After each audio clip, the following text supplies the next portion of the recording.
2014-cü illərdə Alona Qonçar Odessada atası yaşında bir kişi ilə münasibətdə idi və onunla yaşayırdı. Həmin kişi hamımızın Sergey dayı kimi tanıdığımız Igor Yaşkovdur. Bu Igor Alonaya batmaya buraxır. Onu Misirdə gəzdirir, Alonaya keyf çəkdirir. El dili ilə desək, Alonanın həcisi olur. Alona Igor'un ailəvi bir yığıncağında bir oğlanla tanış olur. Baxın, bu şəkildə gördüyünüz oğlanla.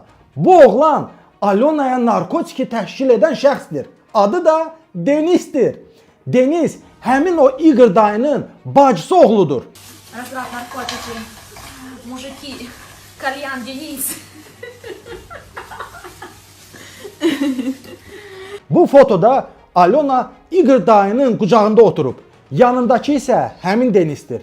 Onda Deniz hələ Alonanı yaxşı tanımırdı. Əlqərəz, bunlar ailəvi yığıncaqda tanış olurlar və münasibətləri o həddə gəlir ki, Alona və Deniz nişanlanırlar. İşə baxında Alonanı Bala Heydərə calayan onun xalası oğlu Azər Əliyev idi. Alonanı Denizə calayan isə həcisi Igor dayı idi. Alona lazım olan yerə çatana qədər müxtəlif kişilərə calaq ola gedib. İndi isə əsas sual budur ki, Denizlə nişanlanan Alona necə edib ki, Bala Heydərin bəxtinə düşüb? O 2018-ci ildə Fransada Bala Heydərlə tanış olanda da Denizlə nişanlı olmağa davam edirdi. O Bala Heydəri tanıyandan sonra yağlı yer tapdığı üçün bir daha Odessaya qayıtmır. Nişanlısına xəbər etmədən aradan çıxır. Bala Heydərə qoşulub Azərbaycana gəlir. Onun keçmiş nişanlısı mənə hər şeyi açıb danışıb. Tezliklə onunla söhbətimizi müsahibə şəklində hamınızla paylaşacağam. Hələlik isə azacıq qorxur. Başa düşürəm onu. Mənim qardaşım şərlənib həbs olunmamaq üçün məcburiyyətdən öz vətənindən uzaq düşür. İllərlə vətəndaşlığı olmadan qürbətdə yaşayır. Amma Alona haram yolla milyarder olan bir kişini tapdığı üçün vətənini qoyub qaçır. İndi siz mənə deyin görüm, mənim qardaşım Eminin qaçışı əxlaqsızlıqdır, yoxsa Alonanın, ha? Mən düşünürəm ki, Mehriban Əliyevan və İlham Əliyevin əlinin altından qaçmaq bu ayıb deyil. Ancaq Odessadan öz nişanlısını atıb pullu kişinin arxasınca qaçmaq ən azından əxlaqsızlıqdır. Qadın paltarında səfirlikdə gizlənən insan sizsiz. Mənə bilirsiniz nə maraqlıdır? Görəsən, qardaşımla məhəllə dilində danışan Mehriban Əliyeva öz gəlininə hirslənəndə nə deyir? Amma Mehribanın evdə sözü keçsəydi, Alonanı heç oğluna arvad eləməyə qoymazdı. Hamımız bilirik ki, o ancaq jurnalistlərə xox gələ bilir. Sizə can sağlığı arzularım. Çox sağ olun, amma qadın paltarında gizlənməmişəm. Mənim əzizlərim, yadınızdadırmı? Mən Mehriban Əliyevaya vaxt vermişdim. Demişdim ki, əgər o öz kəlmələrini sübut edən faktları ortaya qoysa, qardaşım Emin Hüseynovun səfirliyə güya qadın paltarında girdiyini video və ya foto ilə təsdiqləsə, mən Alona haqda materialları dayandıracağam. Hətta yaydıqlarımı da pozacağam. Görün necə gözəl təklifdir. Amma Mehriban Əliyeva bu təklifi dəyərləndirə bilmədi. Niyə? Çünki əlində qardaşım haqda bir dənə də olsun fakt, sübut yoxdur. Əgər bir adamın əlində fakt yoxdursa, boş-boş püləyirsə, el arasında ona oran kukla deyirlər.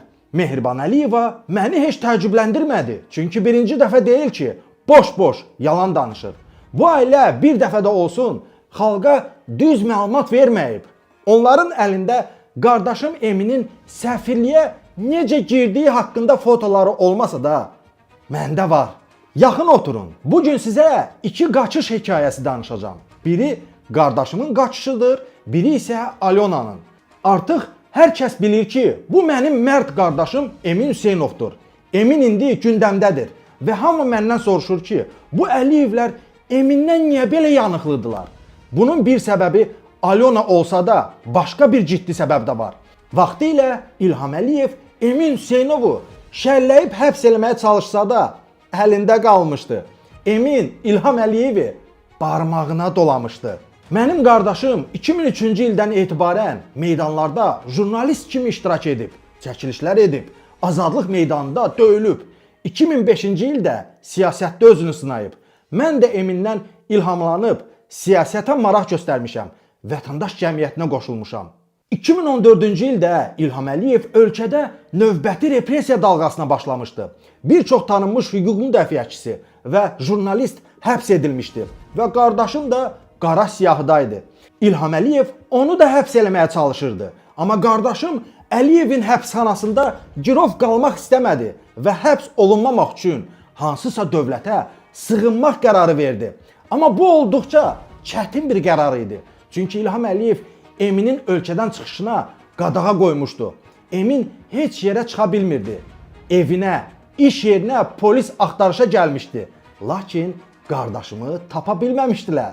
Nə əsasla deyirsiniz keçin də? Bizə izah edin, bizə bilək niyə keçməliyik buradan? Keçin, tədbir var burada, keçin. Nə tədbiridir?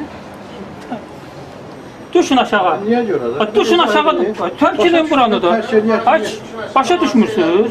Jurnalistlər düşün aşağı deyirik Nə də. əsasla edirsiniz? Biz burada tədbir keçirik. Siz burada adınız var. Bu tədbirdə sizin adınız var. İlham Əliyev tapşırıq vermişdi ki, nəyin bahasına olursa olsun Emin Hüseynov tapılıb həbs olunmalıdır. Polislər bütün ölkədə axtarışa başlamışdılar. Emin bilirdi ki, artıq bütün polis bölmələrində onun üzünü tanıyırlar. Onun şəklini hər yerə göndəriblər. Həmin vaxt Emin bir dostumuzun evində gizlənmişdi. Oradan çıxıb səfirliyə getməli idi. Bəs necə edə bilərdi ki, üzü tanınmadan, ifşa olunmadan evdən çıxsın? Həmin vaxt qardaşım çox ağıllı davrandı. Saçını, saqqalını rənglədi, gözlərinə yaşıl linza taxdı və bu görkəmə düşdü. Evdən çıxıb içəri şəhərdə yerləşən İsveçrə səfirliyinə getdi. Ən gülməlisi bu idi ki, bütün səfirliklərin qarşısına polis və MT-nin adamlarını qoymuşdular. Hər yerdə Emini gözləyirdilər.